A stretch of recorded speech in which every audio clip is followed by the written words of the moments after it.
നമസ്കാരം. ഇന്ന് നമ്മൾ റെയിൽവേയിലെ കറണ്ട് റിസർവേഷനെ കുറിച്ചിട്ടാണ് സംസാരിക്കുന്നത്. കറണ്ട് റിസർവേഷൻ എന്ന് പറഞ്ഞു കഴിഞ്ഞാൽ പെട്ടെന്നുള്ളൊരു യാത്രയ്ക്ക് നമുക്ക് എങ്ങനെ റെയിൽവേയിൽ റിസർവ് ചെയ്ത് യാത്ര ചെയ്യാം. ഇപ്പോൾ നമ്മൾ തിരുവനന്തപുരത്ത് നിന്ന് തൃശ്ശൂരിലേക്ക് യാത്ര ചെയ്യണം, ഇന്ന് യാത്ര ചെയ്യണം, ഇപ്പോഴാണ് നമ്മൾ പ്ലാൻ ചെയ്ത് ഇന്ന് യാത്ര ചെയ്യണം. അപ്പോൾ വൈകുന്നേരം 5 മണിക്കുള്ളൊരു വണ്ടിക്ക് നമുക്ക് കയറി രാത്രി ആകുമ്പോഴേക്കും തൃശ്ശൂർ എത്തണം. ഇങ്ങനത്തെ ഒരു അവസ്ഥയിൽ നമുക്ക് പെട്ടെന്ന് റിസർവേഷൻ കിട്ടുക എന്ന് പറയുന്നത് അത്ര പോസിബിൾ ആയിട്ടുള്ള സംവിധാനമല്ല. പക്ഷേ എന്നാൽ ധാരാളം ട്രെയിനുകൾ ഓടുന്ന ഒരു റൂട്ടാണ് തിരുവനന്തപുരം ടു തൃശ്ശൂർ എന്ന് പറയുന്ന ഈ റൂട്ട്.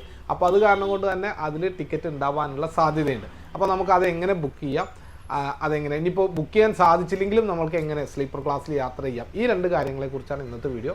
എല്ലാവർക്കും പുതിയൊരു വീഡിയോയിലേക്ക് സ്വാഗതം. അപ്പോൾ നമ്മൾ അതിന് എന്താണ് ആദ്യം ചെയ്യേണ്ടതെന്നുണ്ടെങ്കിൽ IRCTCയുടെ റെയിൽ കണക്ട് എന്ന് പറയുന്ന ആപ്പ് ഇൻസ്റ്റാൾ ചെയ്യുക.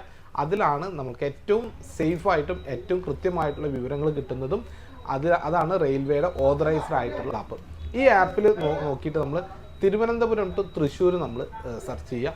എന്നിട്ട് ഇന്ന് വൈകുന്നേരം ഇപ്പോൾ 31/12/2024 ഇന്ന് വൈകുന്നേരം 5 മണിക്കുള്ള ട്രെയിൻ ഏതാണ് അവൈലബിൾ ഉള്ളത് എന്ന് നോക്കുമ്പോൾ നമുക്ക് ഇതേപോലെ സ്ക്രീനിൽ കാണുന്ന പോലെ തന്നെ കറണ്ട് അവൈലബിൾ എന്ന് പറഞ്ഞ് കാണിക്കും. ഈ കറണ്ട് അവൈലബിൾ എന്ന് പറയുന്നത് കാണിക്കുന്നതിൻ്റെ അർത്ഥം എന്താണെന്നുണ്ടെങ്കിൽ ഇന്ന് ഈ വണ്ടി ചാർട്ട് ചെയ്തതിന് ശേഷം തിരുവനന്തപുരത്ത് നിന്ന് തൃശ്ശൂരിലേക്ക് ഇത്ര ടിക്കറ്റുകൾ ബാലൻസ് ഉണ്ട് എന്നുള്ളതാണ് പറയുന്നത്. അതായത് ഈ ഓരോ വണ്ടിയും പുറപ്പെടുന്നതിൻ്റെ 4 മണിക്കൂർ മുൻപ് വണ്ടിയുടെ ചാർട്ട് പ്രിപ്പയർ ചെയ്യും. ചാർട്ട് പ്രിപ്പയർ ചെയ്ത് കഴിഞ്ഞാൽ ഈ ഇന്ന സ്റ്റേഷൻ തൊട്ട് ഇപ്പോൾ തിരുവനന്തപുരം തൊട്ട് കൊല്ലം വരേക്ക് അല്ലെങ്കിൽ തിരുവനന്തപുരം തൊട്ട് എറണാകുളം വരേക്ക് ഇത്ര സീറ്റുകൾ ബാക്കിയുണ്ട് എന്നതിൽ കാണിക്കും. പറയുമ്പോൾ ഈ വണ്ടി പോകുന്നത് തിരുവനന്തപുരത്ത് നിന്ന് ചെന്നൈയിലേക്കാണ്. എന്നാൽ കൂടി ഇതിൽ തൃശ്ശൂർ വരേക്ക്, അതായത് തൃശ്ശൂരിൽ നിന്ന് ചെന്നൈയിലേക്ക് കയറാനുള്ള ആളുകൾ ധാരാളം ആളുകളുണ്ടാവും. അപ്പോൾ അവരുടെ സീറ്റുകൾ വേക്കൻ്റ് ആയിട്ടായിരിക്കും തൃശ്ശൂർ വരേക്ക് പോരുന്നത്. അപ്പോൾ ആ സീറ്റുകൾ നമുക്ക് ഈ കറണ്ട് റിസർവേഷനിലൂടെ നമുക്ക് ബുക്ക് ചെയ്തിട്ട് യാത്ര ചെയ്യാൻ സാധിക്കും. ഇനി ഇത് നമുക്ക് സാധിച്ചില്ല, അങ്ങനെ പറ്റിയില്ല എന്നുണ്ടെങ്കിൽ നമുക്ക് അടുത്ത ഒരു ഓപ്ഷൻ എന്താണെന്നുണ്ടെങ്കിൽ നമ്മൾ നേരെ റെയിൽവേ സ്റ്റേഷനിൽ വരിക. റെയിൽവേ സ്റ്റേഷനിൽ നിന്ന് നമ്മളൊരു സാധാ ടിക്കറ്റ് സാധാ ടു തൃശ്ശൂരിലേക്കുള്ള ഒരു ജനറൽ ടിക്കറ്റ് നമ്മൾ എടുക്കുക. ഈ ടിക്കറ്റ് എടുക്കാതെ ഒരിക്കലും യാത്ര ചെയ്യരുത്. തിരുവനന്തപുരം ടു തൃശ്ശൂരിലേക്കുള്ള ഒരു സാധാ ടിക്കറ്റ് എടുക്കുക. എന്നിട്ട് നമ്മൾ ട്രെയിനിൽ കയറുക. ട്രെയിനിൽ കയറുന്നതിന് മുമ്പ് നിങ്ങൾക്ക് സമയം കിട്ടുകയാണെന്നുണ്ടെങ്കിൽ ഒരു 10 മിനിറ്റെങ്കിലും സമയം കിട്ടുകയാണെന്നുണ്ടെങ്കിൽ നിങ്ങൾ നേരെ ഗൂഗിൾ എടുക്കുക. ഗൂഗിളിൽ റിസർവേഷൻ ചാർട്ട് IRCTC എന്ന് ഗൂഗിളിൽ സെർച്ച് ചെയ്യാം. അങ്ങനെ സെർച്ച് ചെയ്യുന്ന സമയത്ത് നമുക്കൊരു സ്ക്രീൻ കാണിക്കും. അതിന് നമ്മളുടെ വണ്ടി, നമ്മൾ യാത്ര ചെയ്യുന്ന വണ്ടി ഏതാണോ ആ വണ്ടിയുടെ നമ്പർ കൊടുക്കുക. 12696 ഇപ്പോൾ ഞാൻ കൊടുക്കുന്ന നമ്പർ. ഇത് തിരുവനന്തപുരം ടു ചെന്നൈ വരെ പോകുന്ന വണ്ടിയാണ്. വൈകുന്നേരം 5 മണിയോട് കൂടിയിട്ട് തിരുവനന്തപുരത്ത് നിന്ന് എടുക്കുന്ന വണ്ടിയാണ്. അപ്പോൾ ഈ വണ്ടിയുടെ നമ്പർ കൊടുത്തു കഴിഞ്ഞാൽ ഇതിൻ്റെ കംപ്ലീറ്റ് ലിസ്റ്റ് എന്നാണ് നിങ്ങൾ യാത്ര ചെയ്യുന്നത്, ഏത് സ്റ്റേഷനിൽ നിന്നാണ് നിങ്ങൾ ബോർഡിങ് ചെയ്യുന്നത്, ഇത് കൊടുത്തു കഴിഞ്ഞാൽ ഇതിൻ്റെ കംപ്ലീറ്റ് ചാർട്ട് ലിസ്റ്റ് വരും. അപ്പോൾ അതിൽ എത്ര ബോഗി AC ഉണ്ട്, എത്ര ബോഗി സ്ലീപ്പർ ഉണ്ട്, എത്ര സെക്കൻഡ് AC ഉണ്ട്, എത്ര ജനറൽ, ഇതെല്ലാം അതിൽ കാണിക്കും.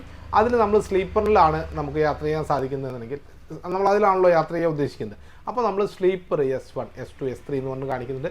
ഇതിലൊരു ബോഗി നമ്മൾ എടുക്കുക. ഇപ്പോൾ നമുക്ക് S3 എന്നെടുക്കാം. S3 എന്നെടുത്തു കഴിഞ്ഞാൽ S3യിൽ എത്ര ബോഗികൾ വേക്കൻ്റ് ഉണ്ട് എന്നുള്ളത് അതിൽ കാണിക്കും.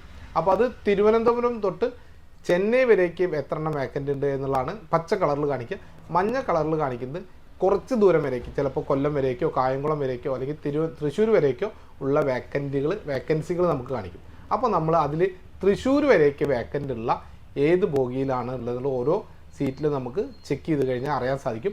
അപ്പോൾ അത് പ്രകാരം നിങ്ങൾ ഇന്ന സീറ്റ് വേക്കൻ്റ് ഉണ്ട് എന്ന് TTRോട് പറഞ്ഞു കഴിഞ്ഞാൽ നിങ്ങളുടെ കയ്യിലുള്ള ഈ സാധാ ടിക്കറ്റ്, റിസർവേഷൻ ടിക്കറ്റിൻ്റെ ബാക്കി പൈസ എന്താണോ അത് കൊടുത്തുകൊണ്ട് ആ സീറ്റ് നിങ്ങൾക്ക് TTR അലോട്ട് ചെയ്യും. അപ്പോൾ അങ്ങനെ നിങ്ങൾക്ക് ഈ ജനറൽ ടിക്കറ്റ് ബാക്കിയുള്ള പൈസ TTR എടുത്ത് കൊടുത്തുകൊണ്ട് നിങ്ങൾക്ക് റിസർവേഷനിൽ തൃശ്ശൂർ വരേക്ക് സുഖമായിട്ട് യാത്ര ചെയ്യാൻ സാധിക്കും. ഇങ്ങനെ രണ്ട് തരത്തിൽ, ഒന്ന് നമുക്ക് കറണ്ട് ടിക്കറ്റ് എന്ന് പറയുന്ന IRCTC ആപ്പ് വെച്ച് കറണ്ട് ടിക്കറ്റ് ബുക്ക് ചെയ്തുകൊണ്ട് അങ്ങനെ വരാം. അതല്ലെന്നുണ്ടെങ്കിൽ ജനറൽ ടിക്കറ്റ് എടുത്ത് TTRയെ കണ്ട് നമ്മൾ ഈ പറയുന്ന റിസർവേഷൻ ചാർട്ട് നോക്കിയിട്ട് നമുക്ക് ഏതിലാണോ ഒഴിവുള്ളത് അതെടുത്തുകൊണ്ട് നേരെ ഈ പറയുന്ന തൃശ്ശൂർ നമുക്ക് വന്നിറങ്ങാം. ഇന്നത്തെ ഈ വീഡിയോ നിങ്ങൾക്ക് ഇഷ്ടമായി എന്ന് കരുതുന്നു. അപ്പോൾ ഇതേപോലുള്ള അറിവുകൾക്കായിട്ട് നമ്മുടെ ചാനലൊന്ന് ഫോളോ ചെയ്യാം. അതേപോലെ നിങ്ങൾക്ക് ടിക്കറ്റ് ബുക്ക് ചെയ്യണമെന്നുണ്ടോ, ഗ്രൂപ്പായിട്ടോ അല്ലെങ്കിൽ നിങ്ങളുടെ ഒറ്റയ്ക്കൊക്കെയുള്ള യാത്രകൾക്ക് നിങ്ങൾക്ക് ടിക്കറ്റ് ബുക്ക് ചെയ്യണമെന്നുണ്ടെങ്കിലും ഈ നമ്പറിൽ നിങ്ങൾക്ക് വാട്സപ്പ് ചെയ്യാം, നമുക്ക് ടിക്കറ്റ് എടുത്തു തരാവുന്നതാണ്. അതുപോലെ തന്നെ റെയിൽവേയെക്കുറിച്ച് എന്തെങ്കിലും സംശയങ്ങളുണ്ടെങ്കിൽ നിങ്ങൾക്ക് ഇതിൽ വാട്സപ്പ് ചെയ്ത് കഴിഞ്ഞാൽ നമുക്ക് ഒഴിവ് കിട്ടുന്ന സമയങ്ങളിൽ നിങ്ങൾക്ക് അതിനുള്ള മറുപടികൾ തരുന്നതിൽ സന്തോഷമേ ഉള്ളൂ. മറ്റൊരു നല്ല വീഡിയോ ആയിട്ട് വീണ്ടും കാണാം. അതുവരേക്കും ബൈ.